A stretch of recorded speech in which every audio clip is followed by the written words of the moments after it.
మారుతి గారు మారుతి గారు. మారుతి గారు కుమార్ దైపోయింది అడగండి మాట్లాడు కుమార్. మారుతి గారు అంటే బ్రాండ్స్ని ప్రమోట్ చేస్తున్నారు. అంటే మీరు ఇండస్ట్రీలోకి వచ్చినప్పుడు కూడా కొత్త వాళ్ళతో ఎక్కువగా పనిచేసి వాళ్ళ దగ్గర నుంచి సక్సెస్ అందించడం అనేది ఒక స్టార్ట్ అయింది మీ జర్నీలో. ఇప్పుడు మ్యూజిక్ బ్యాండ్స్లోకి ఎంటర్ అయ్యారు. మ్యూజిక్ బ్యాండ్స్ని మీరు ఎలా ఎంజాయ్ చేస్తారు? అంటే మీరు వీకెండ్స్ వెళ్తుంటారా? ఎలా వీళ్ళకి మీకు కనెక్షన్ ఎలా ఎస్టాబ్లిష్? మిడ్ నైట్స్ ఎంజాయ్ చేస్తారు. అంటే యాక్చువల్గా మ్యూజిక్ ఎంజాయ్ చేయని మనిషి ఉండడు. బేసికల్లీ రీసెంట్గా ఎక్కడికన్నా వెళ్తున్నా చూస్తుంటే నిజంగా చాలా టాలెంటెడ్ అనిపిస్తుంది. ఎందుకంటే ఒక్కొక్క సాంగు ఆ సిచ్యువేషన్ తగ్గట్టు కంపోజ్ చేస్తూ కొత్తగా క్రియేట్ చేస్తున్నారు. అంటే మనం విన్న సాంగే ఇక్కడ మళ్ళీ వాళ్ళు పాడేటప్పుడు చాలా కొత్తగా అనిపిస్తుంది. ఇది ఇది ఒక రకమైన క్రియేటివిటీ, అంత ఈజీ కాదు. అంటే అది ఫ్యూజన్ స్టైల్ అవ్వచ్చు, ఇంకోటి అవ్వచ్చు. వాళ్ళకున్న ఇన్స్ట్రుమెంట్స్, వాళ్ళకున్న లిమిట్లోనే ఇంత బాగా పెర్ఫామ్ చేస్తూ ఒక ఎనర్జీ తీసుకొస్తున్నారు. అంటే మనకి ఎక్కడో పాత పాటో లేకపోతే ఏదో జనరల్గా వింటూ ఉంటాం, కొన్ని పాటలు మనం వినాం. అలాంటి పాట కూడా వినేలాగా చేస్తున్నారు ఈ పబ్స్లో కానీ వీటిల్లో. అందుకని చాలామంది ఏంటంటే కొంతమంది ఈ పబ్బులకి వాటికి పలానా బ్యాండ్ ఉందంటే వాళ్ళు వెళ్ళి అది ఎంజాయ్ చేయడం కోసం వెళ్తున్నారు అనమాట. అందుకని నిజంగా ఇంత మ్యూజిక్లో ఇంత గొప్పతనం ఉంది. అది ఓన్లీ పబ్స్ వరకు ఇక్కడితో ఆగిపోకూడదు. జనరల్ పబ్లిక్ కూడా రావాలి, జనరల్ పబ్లిక్ కూడా ఎంజాయ్ చేయాలనే దీంట్లో యాక్చువల్గా ఈ ప్రోగ్రామ్ పెట్టామన్నమాట. దాని గురించి లైక్ మనకి కాన్సర్ట్ కి ప్రైస్ ఎంత అదంతా శ్రీ చెప్తారా? నాకు స్లైడ్ మారుతి గారు ఇప్పుడు ఇట్లాంటి ఈవెంట్స్ దగ్గర నుంచి డ్రగ్స్ మొదలవుతున్నాయి. అవును, జనరల్గా కూడా నేను మిమ్మల్ని అనట్లేదు, బట్ కరెక్ట్ క్వశ్చన్ ఏంటంటే ఇట్లాంటి ఈవెంట్స్ నుంచే డ్రగ్స్ మొదలవుతున్నాయి. అవి మీ ఈవెంట్ దాకా రాకుండా మీరు ఏం ప్రికాషన్స్ తీసుకుంటారు? నాకు తెలిసి అసలు నేను మ్యూజిక్ దాని మీద ఆలోచిస్తున్నాం, కానీ ఈ డ్రగ్స్ ఇవి వాటి అసలు మందుకే వెళ్ళట్లేదు ఫస్ట్, దాన్ని డ్రగ్స్ నెక్స్ట్ దానికి.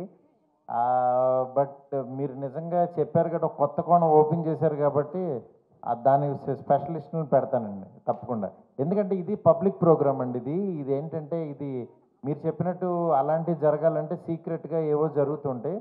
బట్ ఇది యాక్చువల్గా పబ్లిక్లో ఒక 8,000 to 10,000 మెంబర్స్ మధ్యన జరిగే ప్రోగ్రామ్ ఇది.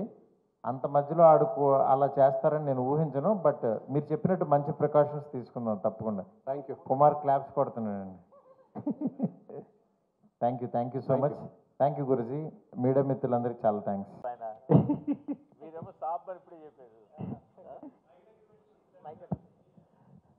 సార్ తమన్ గారికి ఇచ్చాను సార్ ముందు మాకు. ఇది జామ్ జంక్షన్ గారు తమన్ గారికి ఒకసారి ఇవ్వండి సార్. ముందు మాకు ఇమీడియట్గా రిలీజ్ తమన్ గారికి ఉంది sir. Game changer re recording ఎలా ఉండబోతుంది, పాటలు నెక్స్ట్ రెండో సింగిల్ ఎప్పుడు రాబోతుంది, ఫ్యాన్స్కి బొచ్చెడు క్వశ్చన్లు ఉన్నాయి. మీరు వాటి అన్నిటికీ ఇక్కడ సమాధానిస్తే వాళ్ళు చాలా హ్యాపీగా ఫీల్ అవుతారు. మొన్న దిల్ రాజు గారు ఒక మంచి బ్లాస్ట్ ఇచ్చారు, డిసెంబర్లో రిలీజ్ అని. So will start updates from August end sir. రఫ్లీ సింగిల్ రాలేదు కదా, అదే ఆగస్ట్ ఎండ్ నుంచి అనుకుంటున్నాం సార్. ఇంకా డేట్ శంకర్ గారు ఫిక్స్ చేయాలి. ఎన్ని 7 పాటలా సార్? సార్ 7 పాటలా? యాక్చువల్లీ 7 పాటలు ఉన్నాయి సార్. ఏ పాట రిలీజ్ చేస్తామని ఇంకా డిసైడ్ చేయలేదు. ఒక పాట ఆల్రెడీ లీక్ అయిపోయింది, బయటకు వచ్చింది. జరగండి అని. సో ఇప్పుడు ఇంకో నెక్స్ట్ సాంగ్ లీక్ అవ్వకముందు ఇచ్చేద్దాం అంటే సార్. ఇంకా అవ్వదులేండి. Thank you sir. మీరు ఏకంగా గాడే తాళాలన్నీ వేసారు దాన్ని. అదే సార్. మారుతి గారు మరి మీ సంగతి ఏంటి సార్? సంక్రాంతికి ఏమైనా? ఇది జామ్ జంక్షన్ మీరు ఎన్ని చెప్పినా మేము అదే అడుగుతాం సార్. ఇప్పుడేం లేదు సార్, అది చెప్తాం సార్. మీకు ఫస్ట్ తెలియకుండా మేము చెప్పకపోయినా మీకు తెలుస్తుంది, చెప్పాల్సిన టైం వచ్చింది. ఏంటి సార్ ఈ మారుతి టీ మార్ట్స్ అని పెట్టారు? సో ఒక యూత్ని, టాలెంట్ని అందరినీ ఎంకరేజ్ చేయడానికి మీరు మొదటి నుంచి కూడా అసలు ఆ విషయంలో ముందుంటారు. ఒక సినిమాలో ఏదో ఒకటి కొత్త టీము, కొత్త ఆలోచన. అంటే మెయిన్ తను చెప్పిన ఐడియా బాగుంది. అంటే ఒక ప్లేస్లో ఒక 6 members 6 teams ప్లే చేయడం మనకి ఇంతవరకు హైదరాబాద్లో కానీ ఎక్కడ జరగలేదు ఇలాంటి కాన్సెప్ట్. ఈ కాన్సెప్ట్ కొత్తగా ఉంది, డెఫినెట్గా చేద్దామని అనిపించింది. దాంతో వీళ్ళందరూ టీం అందరూ బాగా చేస్తున్నారు. ఓకే చేద్దామని చెప్పి నేను కానీ ఎస్కే ఇద్దరం కూడా అనుకుని దెన్ వీఆర్ మూవింగ్ అట్లా. అంటే దీనికి కూడా ఒక టైప్ ఆఫ్ ఇన్వెస్ట్మెంట్ ఇది కూడా అంటే ఇప్పుడు మన ఐపీఎల్ టీమ్స్ రకరకాలుగా వస్తున్నాయి కదా. అంటే అలాగేమన్నా ఇది తెలియకుండా తర్వాత గ్రో అవుతుందండి బాగా. ఎందుకంటే టీమ్స్ అందరికి కూడా ఇప్పుడు నిజంగానే ఇది సీరియస్గా తీసుకున్నారా లేదా అనే చాలామందికి డౌట్ ఉంటుంది. బట్ ఇది ఒక్కసారి బయటకు వచ్చిన తర్వాత ఇది మేము ఎలా చూస్తున్నాం అనేది నిజంగా ఇందులో పార్టిసిపేట్ చేసిన వాళ్ళకి అర్థమవుతుంది. అందుకని చెప్పి ఇది తర్వాత చాలా పెద్దగా గ్రో అవుతుంది. అందుకని చెప్పి దీన్ని ఇప్పుడు బిగినింగ్ స్టేజ్ కాబట్టి కొంచెం ఎలా ఉంటుంది. బట్ దీన్ని నెక్స్ట్ లెవెల్కి తీసుకెళ్ళిపోతున్నాం. డెఫినెట్గా చాలా పెద్ద రేంజ్లో ఆడియన్స్కి ముందు చూపించబోతున్నాం సార్. శ్రీ గారు ఇందాక మీ స్పీచ్ అంతా not my cup of tea అంట చాలా తక్కువ మాట్లాడారు. మీ స్పీచ్లో మీ అమ్మాయి గురించి ఏదైనా చెప్తారేమో అని చెప్పి చూస్తూ ఉన్నా నేను. ఎవరు మా అమ్మాయి గురించి? అవును. అంటే మీరు లాస్ట్ టైం మనం మాట్లాడుకున్నప్పుడు కూడా మీ అమ్మాయిది కానీ అబ్బాయిది కానీ టాలెంట్ గురించి చెప్పారు. సినిమాలో మీకు అప్పుడప్పుడు చిన్న చిన్న ఇన్పుట్స్ ఏమి ఇస్తారో కూడా చెప్పారు. ఈవెన్ ప్రభాస్ గారిని కూడా ఇంప్రెస్ చేశారని చెప్పారు ఆవిడ అప్పుడు. బట్ ఏంటంటే చాలా తక్కువ మాట్లాడుతున్నారు. Not fair. ఏంటి చెప్పండి అసలు, ఎప్పుడు ఇంట్రడ్యూస్ చేస్తున్నారు? అలా కాదు, ఇంట్రడక్షన్ అని కాదు. ఇప్పుడు లైఫ్లో ఏమవుతుందంటే ఫాదర్తో పాటు నేనేం చేస్తున్నానో చూసుకుంటూ వెళ్ళడం. నెక్స్ట్ వాళ్ళకు కూడా ఇంట్రెస్ట్ ఉండాలి. అట్ ద సేమ్ టైం ఏంటంటే క్రియేటివ్గా ఉంటే తను అక్కడ ఆ ప్రెజెన్స్ కోరుకుంటుంది. అందుకని చెప్పి ఎవరిని నేను ఏంటంటే ఫోర్స్ చేయను, ఇంట్లో ఈ పని చేయ అదే అన్ను. దానికి కొంచెం ఏంటంటే ఈ టీంతో కలవటం, ఈ ప్రోగ్రామ్ ఇదంతా బాగుంది అనిపించింది. దెన్ వీళ్ళతో మూవ్ అవుతుంది, ఓకే డన్ అన్నాను అట్లా. అంతేకాని దాని ఎయిమ్స్ అవన్నీ వేరే నెక్స్ట్ లెవెల్కి వెళ్తుంది, తీసుకెళ్తాను ఎట్లాగో. బట్ మీన్ వైల్ ఏదో ఒకటి చేయాలి కదా. అంటే ఫస్ట్ ఏంటంటే గర్ల్స్ ఇప్పుడు చాలా క్రియేటివ్గా ఉన్నారు, నెక్స్ట్ లెవెల్ ఆలోచిస్తున్నారు. అలా వెళ్తూ ఉంటే బాగుంటుందని నేను కూడా ఎంకరేజ్ చేస్తున్నాను. మీరు ఫోర్స్ చేస్తారో అది కానీ నేను అనట్లేదు కానీ బట్ ఏంటంటే ప్రభాస్ గారి సినిమాకు కూడా ఎంతో వాడేదని చెప్పి అసలు కొంచెం కూడా మాట్లాడట్లేదని నేను అడుగుతున్నాను. లేదండి, అంటే ఏ సినిమాకైనా ఆ సినిమాతో అంటే నాతో పాటు క్రియేటివ్ సైడ్ దానికి కెమెరా ఇష్టం, విఎఫ్ఎక్స్ ఇష్టం. అందుకని చెప్పి దెన్ షీఈ్ ఆల్సో వర్కింగ్ అనమాట ఇన్ దట్. అది ఇప్పుడు ప్రభాస్ గారు పెద్ద హిట్ కొట్టేశారు. ఇప్పుడు మళ్ళీ మీ మీద ఇంకా ప్రెజర్ బాధ్యత బాగా పెరిగిపోయింది. ఏంటి నెక్స్ట్ వచ్చే సినిమా మీదేనా? ఎప్పుడు స్టార్ట్ చేయబోతున్నారు?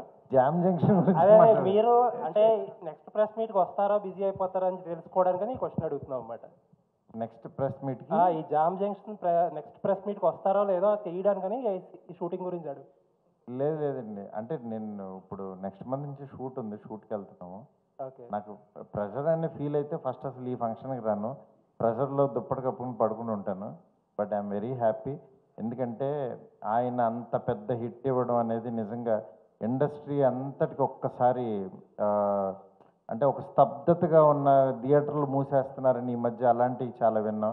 ఒక్కసారి థియేటర్లు అన్నిటికీ కళ్ళొచ్చి ఇళ్లలోంచి జనం వెళ్ళి అంత కలెక్ట్ చేయడం నిజంగా అది అద్భుతం. అలాంటి అద్భుతాలు ఆయన ఎన్నో చేయాలని, ఆ అద్భుతంలో మా అద్భుతం కూడా ఉండాలని చెప్పి మనస్ఫూర్తి కోరుకుంటున్నాను. ఫార్వర్డ్ అండి, ఇంకొక 1000 కోట్ల సినిమా కోసం చూస్తున్నాం. తమన్ గారు, మీ అందరి ఆశీస్సులు ఉంటే, మీ పక్కన ఉన్న పెద్ద ఆయన ఆశీస్సులు ఉంటే, ఎందుకంటే మేము ఎట్లా చిన్న వాళ్ళని ఎంకరేజ్ చేస్తున్నామో అట్లా మూర్తి గారు కూడా కొంచెం మంచి కొత్తగా వచ్చే జర్నలిస్టులందరిని ఎంకరేజ్ చేయాలని కోరుకుంటున్నాను నేను. అదే అందుకనే మీరు మన రాజేష్ని పక్కన పెట్టుకున్నారు, మీరు కూడా ఎంకరేజ్ చేయండి గురూజీ. తమన్ గారు, ఇందాక గేమ్ చేంజర్ గురించి అప్డేట్ ఇచ్చారు. రాజా సాబ్ గురించి చెప్పండి. మ్యూజిక్ ఎలా వస్తుంది? మీ ఇద్దరు కాంబినేషన్ ఉన్నప్పుడు ఇంకా ఆ సినిమా గురించి ఏదో ఒకటి చెప్తే. అంటే మాకు ఇప్పుడు మీకు ఎలా ఇదో మేము స్ట్రెస్ చేసుకునే తిరుగుతున్నాం, డ్రెస్ వేసుకుని తిరగట్లేదు. మాకుండే ప్రాబ్లమ్స్ మాకున్నాయి. కల్కిలో ఆయన హిట్ కొట్టిన తర్వాత మాకు బట్ మాకేంటంటే చాలా రోజుల తర్వాత ప్రభాస్ గారు ఒక కమర్షియల్ ఆల్బమ్తో వస్తున్నారు. సో అది మాకు ఒక చిన్న బ్రీతింగ్, మంచి సాంగ్స్ డ్యాన్స్ నెంబర్స్ చేయడానికి మాకు మళ్ళీ ప్రభాస్ గారు ఇప్పుడు అలా చూడడం నాకు ఇంట్రెస్టింగ్గా ఉంది. So we just waiting for it. అంతే. టెంటేటివ్గా ఫస్ట్ సింగిల్ ఎప్పుడు ఉండొచ్చు అండి? టెంటేటివ్గా ఫస్ట్ సింగిల్ నువ్వు అసలు ఆ సినిమా గురించి అడగద్దయ్యా అంటే నువ్వేంటే సినిమా కదా, ఇక్కడ జామ్ జంక్షన్ అని ఇదొక కార్యక్రమం. ఈ ప్రోగ్రామ్ గురించి మాట్లాడు హ్యాపీగా. మీడియా మిత్రులందరూ మళ్ళీ ఇలా కలుసుకోవడం చాలా హ్యాపీగా ఉంది. Thank you so much.